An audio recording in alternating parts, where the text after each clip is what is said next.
Municipal ఎన్నికల్లో కాంగ్రెస్ హవా కొనసాగుతుందన్నారు మంత్రి పొంగులేటి శ్రీనివాసరెడ్డి. ఖమ్మం జిల్లా ఏదులాపురం మున్సిపాలిటీ ఎన్నికల ప్రచారంలో మంత్రి పొంగులేటి పాల్గొన్నారు. పంచాయతీ ఎన్నికల్లో వచ్చిన ఫలితాలే మున్సిపల్ ఎన్నికల్లో కూడా రిపీట్ అవుతాయన్నారు పొంగులేటి. మున్సిపల్ ఎన్నికల్లో రెబల్స్ బెడద లేదని, టికెట్ రాని వారు అసంతృప్తి చెందొద్దని, పార్టీ అన్ని విధాలా అండగా ఉంటుందన్నారు. మున్సిపల్ ఎన్నికల్లో సత్తా చాటుతామని బీఆర్ఎస్ కబుర్లు చెబుతోందని, ఎవరి సత్తా ఏంటో ఎన్నికల ఫలితాల రోజు తెలుస్తుంది అంటున్న మంత్రి పొంగులేటి శ్రీనివాసరెడ్డితో మా ప్రతినిధి Mahender face to face. Khammam జిల్లాలో మున్సిపల్ ఎన్నికల ప్రచారం మొదలైంది. ప్రధానంగా అధికార కాంగ్రెస్ కూడా మొత్తం ఖమ్మం ఉమ్మడి జిల్లాలో అన్ని చోట్ల సంబంధించి కూడా ప్రచారం కూడా స్టార్ట్ చేయడానికి కూడా సిద్ధంగా ఉన్న పరిస్థితి కనిపిస్తుంది. ఏదులాపురం సంబంధించి మున్సిపాలిటీలో మంత్రి పొంగులేటి శ్రీనివాసరెడ్డి కూడా ప్రచారం సంబంధించి ప్రారంభించారు. ఇక్కడ జనం నుంచి ఎటువంటి స్పందన వస్తుంది, వాళ్ళ నుంచి ఎటువంటి ఇష్యూస్ పరిగణలోకి తీసుకుంటున్నారన్నది వారిని అడిగి తెలుసుకునే ప్రయత్నం చేద్దాం. ఫిబ్రవరి 11వ తారీఖు నాడు రాష్ట్ర వ్యాప్తంగా మున్సిపల్ ఎన్నికలు, కార్పొరేషన్ ఎన్నికలు జరుగుతున్నాయి. ఈ ఎన్నికల్లో గడిచిన 2 సంవత్సరాల నుంచి ప్రజాప్రభుత్వంలో గౌరవ ముఖ్యమంత్రి రేవంత్ రెడ్డి గారి నాయకత్వంలో ప్రజలు ఏది కోరుకుంటున్నారో, ఏది కావాలనుకుంటున్నారో అటువంటి సంక్షేమ కార్యక్రమాలు పేదవాడందరికీ అందించడమే కాకుండా అభివృద్ధిలో కూడా ఎక్కడా తగ్గకుండా తెలంగాణ రాష్ట్రాన్ని దేశంలోనే ఒక అత్యుత్తమ స్థానంలో నిలబెట్టే విధంగా ఈనాడు రాష్ట్ర ప్రభుత్వ పరిపాలన ఉన్నది. దానికి నిదర్శనం గడిచిన గ్రామ పంచాయతీ ఎన్నికల్లో కనీవిని ఎరగని రీతిలో 68% పైగా కాంగ్రెస్ పార్టీ కైవసం చేసుకుంది.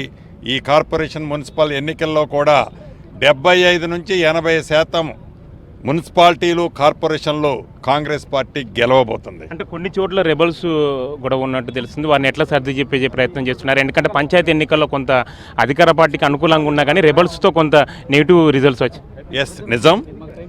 ఏ చెట్టుకైతే పండుంటాయో ఆ చెట్టుకే రాళ్లు తగులుతాయన్నట్టు కాంగ్రెస్ పార్టీ నాకు బీఫామ్ ఇస్తే నేను గెలుస్తాననే ఒక పూర్తి విశ్వాసము, నమ్మకము మా అభ్యర్థుల మీద ఉండటమే దీనికి కారణం. తప్పకుండా రాష్ట్రంలో అధికారంలో ఉన్నాం కాబట్టి ఎవరికైతే టికెట్లు ఇవ్వలేకపోతున్నామో, ఎవరైతే సమర్థులైన ఉన్నవాళ్ళు బీఫామ్ ఇవ్వలేని వాళ్ళు ఉన్నారో తప్పకుండా వాళ్ళని ఈ ప్రభుత్వం, ఈ పార్టీ కాపాడుకుంటుంది.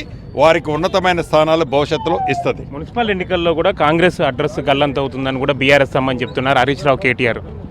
పదే కారు కూతలు కుయటం తప్ప ఆనాటి 10 సంవత్సరాల్లో దొర పరిపాలన పరిపాలించిన వాళ్ళు ఈనాడు పేదవాడి ప్రభుత్వం మీద విమర్శలు చేయటం తప్ప పగటి కలల కంటూ పగలే నిద్రపోవాలని తాపత్రయపోయే వాళ్ళు ఈ ప్రభుత్వాన్ని విమర్శించే నైతిక హక్కే వాళ్ళకి లేదు. ఇక తెలంగాణ రాష్ట్రంలో అప్పుల పాలు చేసిన ఆనాటి ప్రభుత్వాల కార్యరూపమే ఈనాడు ఈ ఆర్థిక పరిస్థితుల్లో కొన్ని చేయలేని మాట వాస్తవం.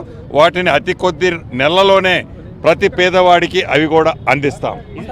మంత్రి పొంగులేటి శ్రీనివాసరెడ్డి చెప్తున్న పరిస్థితి కనిపిస్తుంది. ఖచ్చితంగా మున్సిపల్ ఎన్నికల్లో కాంగ్రెస్ హవా కొనసాగుతుందని, బీఆర్ఎస్ సంబంధించి గెలవలేకనే కారు కూతలు కూర్చుందని కూడా మంత్రి పొంగులేటి శ్రీనివాసరెడ్డి చెప్తున్న పరిస్థితి కనిపిస్తుంది. ప్రధానంగా 6 గ్యారెంటీల స్కీమ్స్ సంబంధించి కూడా కొన్ని మిగులున్నాయి. అవి కూడా త్వరలోనే పూర్తి చేస్తాం. ఖచ్చితంగా మున్సిపల్ ఎన్నికల్లో జనం కాంగ్రెస్కే పట్టం కడతామని కూడా ధీమా వ్యక్తం చేస్తున్నారు మంత్రి పొంగులేటి శ్రీనివాసరెడ్డి. కెమెరా పర్సన్ సతీష్తో మహేందర్, సాక్షి టీవీ, ఏదులాపురం మున్సిపాలిటీ, ఖమ్మం జిల్లా.